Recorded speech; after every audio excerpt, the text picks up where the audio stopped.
श्रीराम जय जय राम. विषयात सुख पाहणारा तो प्रपंची, परमात्म्याच्या इच्छेत समाधान मानणारा तो परमार्थी.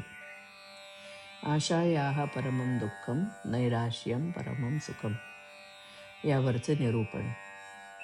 अमुक हवे असे वाटले आणि ते मिळाले नाही म्हणजे दुःख होते. अमुक हवे असे वाटूच देऊ नये. परमात्मा ठेवील त्यात समाधान मानावे. याचेच नाव वैराग्य. आपण विषयात बुडतो आहोत आणि पुन्हा विषयाचीच कास धरली तर आपण अधिकाधिक नाही का बुडणार? विषयाची आस धरणे म्हणजे त्याचे दास होण्यासारखेच आहे. मनुष्य सुखाकरिता धडपड करतो आणि अंती दुःखमय अशा विषयाची आशा करतो.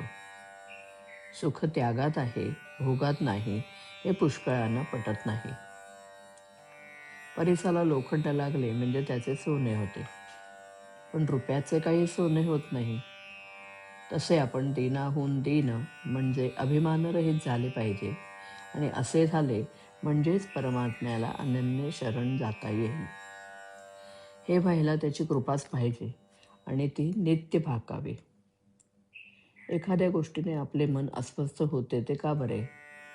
त्या गोष्टीला आपण नित्य सत्यत्व देतो म्हणून. तर हा सर्व खेळ आहे, हे मिथ्य आहे असे जाणून ज्याप्रमाणे नट आपली नाटकातील भूमिका अगदी खऱ्यासारखी करतो त्याप्रमाणे व्यवहार करावा. सुख समाधान सत्यात असते, मिथ्यात नसते. आजपर्यंत आपण विषय उपभोगले पण त्यात आपल्याला सुख झाले नाही. विषय मिथ्या आहेत याची भगवंताने तुम्हाला प्रचिती नाही का दिली? तरीसुद्धा तुम्ही या विषयातच प्रपंच कसा सुधारेल असे मला विचारता. याला काय म्हणावं? जे दुःखमयच आहे त्यात सुख कोठून मिळणार? 2 लहान मुली भातुकली खेळल्या. जी मुलगी गरीब होती तिने पोळ्या आणि गुळांबा केला, पण जी श्रीमंत होती तिने मात्र श्रीखंड आणि बासुंदी केली. पहिलीचा गुळांबा जितका पोट भरण्याला उपयोगी नाही तितकेच दुसरीचे श्रीखंडही उपयोगी नाही. तसे प्रपंचाचे खरेपण आहे. आपला प्रपंच हा मोडक्या वस्तू नीट करण्याचा कारखाना आहे. तिथे मोडक्या वस्तू जितक्या जास्त असतील तितकी शिकणाऱ्याला संधी जास्त असते. प्रपंच असण्यासाठी बायको आणि मुले यांची गरज आहेच असे नाही. जो दुसऱ्यावर अवलंबून असतो तो प्रपंचीच असतो. म्हणून मनुष्य एकटा असला तरी प्रपंचीच असतो. दुसऱ्यापासून सुख मिळवण्याचा प्रयत्न करणारा मनुष्य हा प्रपंची होय. 5 जण मिळून प्रपंच बनतो. त्यामध्ये प्रत्येक जण स्वार्थी असतो. मग सर्व सुख एकट्यालाच मिळणे कसे शक्य आहे? अमुक एक वस्तू आहे म्हणून मी सुखी आहे या वृत्तीत राम नसून काही नसताना वृत्तीचे समाधान टिकले पाहिजे. श्रीराम.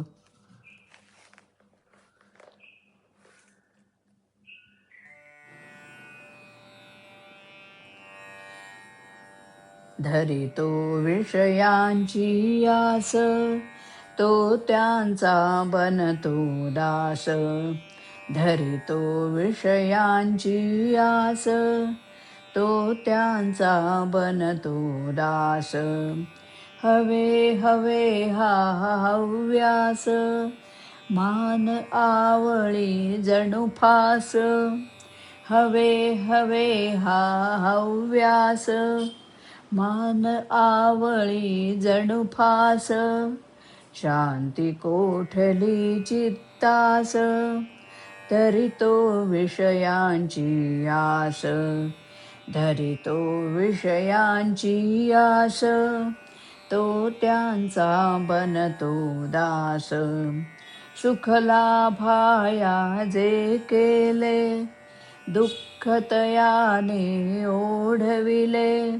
सुख लाभाया जे केले, दुःख तयाने ओढविले.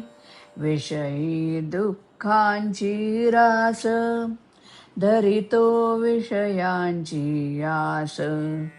धरितो विषयांची आस, तो त्यांचा बनतो दास.